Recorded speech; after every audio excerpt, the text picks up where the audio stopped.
भारतवर्ष में गौवंशों की रक्षा की लड़ाई लड़ रहे गौरक्षा दल भारत की टीम मथुरा ने एक बार फिर मथुरा के प्रतिबंधित क्षेत्र सुखदेवपुर में मांस बेचने आई एक मांस से लदी खड़ी पिकअप गाड़ी को पकड़ा है, जिसमें से खून तक बह रहा था, जिसे पकड़ने से पहले टीम के सदस्यों ने पुलिस को सूचित किया।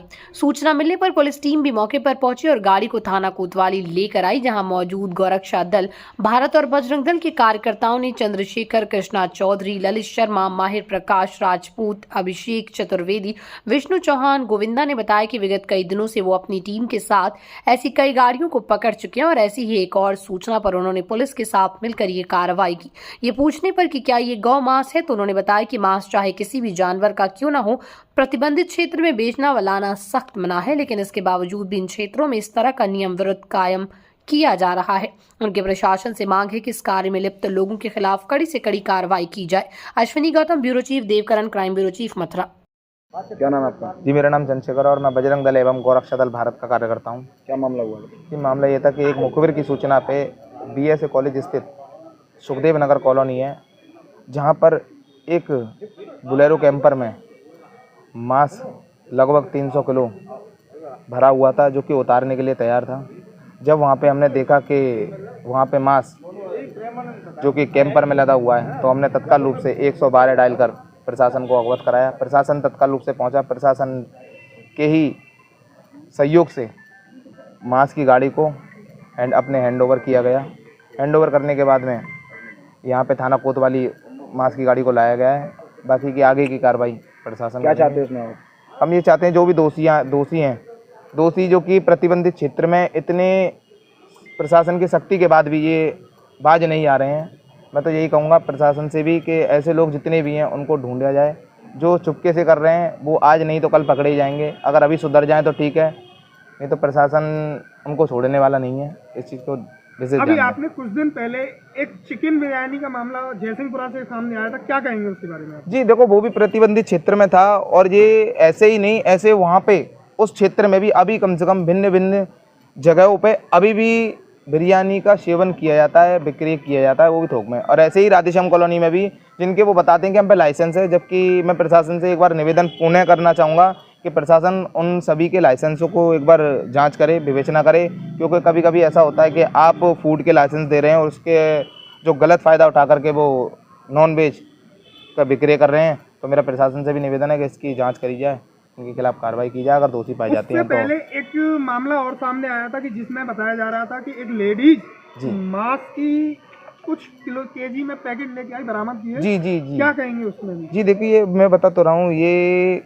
बाज नहीं आ रहे हैं किसी ना किसी तरीके से, कभी थैलियों में, कभी पाउच बना करके। जैसे कुछ दिन पहले यहाँ जमुना के पार भी एक व्यक्ति को पकड़ाया था, 2 व्यक्ति को, जो स्कूटी पे सवार होकर के वो भी लगभग 40 केजी माल ले जा रहे थे। अभी कल परसों की ये घटना है जो कि थाना हाईवे क्षेत्र में है। एक महिला लगभग 10 से 12 किलो मांस लेकर के सेल करने के लिए पाउच में लेकर के जा रही थी। तभी प्रशासन के सहयोग से एवं बांकी बिहारी गौ सेवा संस्थान की जो टीम थी उसके द्वारा उसको पकड़ा गया। बजरंग दल की भी उसमें कुछ भाई कार्यकर्ता थे, उसके द्वारा उस पर कार्रवाई भी की गई है।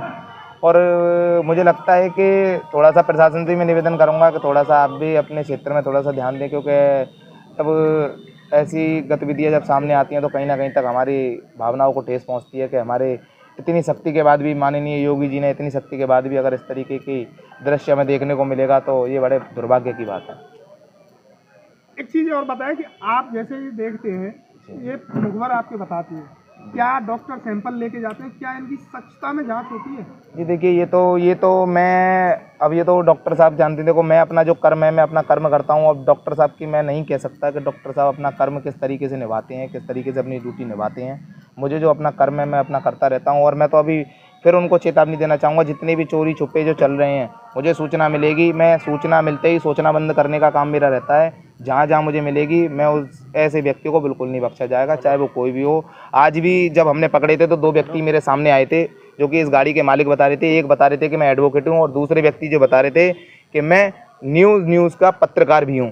तो मैं भाई उनसे भी कहूँगा, आप जो भी हो, आप, मैं मानता हूँ आप कुछ भी हो, लेकिन कभी कोई दायित्व, कोई पद या कोई आपको नौकरी कभी भी गलत करने का नहीं कहेगी, चाहे कोई भी हो। आप अगर पत्रकार महोदय भी हो तो आप गलत नहीं कर सकते, इस चीज़ का भी ध्यान दें। अगर आप पत्रकार महोदय तो इसका मतलब ये थोड़ा नहीं कि आप प्रतिबंधित क्षेत्र में मांस बेचेंगे। तो मेरा जो न्यूज़ के संपादक हैं उस व्यक्ति की भी जांच करें, विवेचना करें। कहीं ऐसा तो नहीं कि आपके फर्जीवाड़ा करके न्यूज़ का नाम ले करके वो हमें धमका करके सोच रहे थे कि वो चले जाएं। तो लेकिन हम उनको कौन समझाए कि हम ना डरने वाले हैं ना भगने वाले हैं।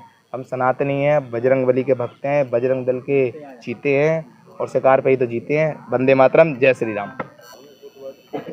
क्या नाम है सर आपका? क्या नाम है सर आपका? जी, मेरा नाम अभिषेक चतुर्वेदी है। मैं गौरक्षा दल भारत से जिला गौरक्षा प्रमुख हूँ और बांके बिहारी गौ सेवा संस्थान से राष्ट्रीय उपाध्यक्ष हूँ। आज सुबह 5 बजे करीब हमारे भाइयों के द्वारा रात्रि में नाका दिया जा रहा था, तभी मुखबिर की सूचना पर एक पिकअप गाड़ी जिसका नंबर UP 85 CT 6421 उसकी सूचना हमारे भाइयों को मिली, जिसका पीछा करने पर ये गाड़ी जो है दिल्ली से आ रही थी मांस को लेकर के और ये जन्मभूमि क्षेत्र में पकड़ी गई थी। वहाँ पकड़े जाने के बाद में जब भाइयों ने इसकी गाड़ी की तलाशी ली तो इसमें से मांस उनको प्रतीत हुआ, जो कि गाड़ी में से खून टपक रहा था। उस खून को देखने के बाद में जब तलाशी ली गई तो इसमें हैंगिंग पे कई सारे जो है मांस के बड़े बड़े टुकड़े लटके हुए थे। सूचना 112 को भाइयों के द्वारा दी गई। वहाँ मौके पर 112 आई। 112 यहाँ कोतवाली में गाड़ी को और इसके जो चालक है उसको साथ लेके आई है। सभी गौरक्षकों के द्वारा प्रशासन को तहरीर लिख के दे दी गई है और उचित से उचित, कठोर से कठोर कार्रवाई करने की हम मांग करते हैं। प्रशासन हमें आश्वासन दे रहा है।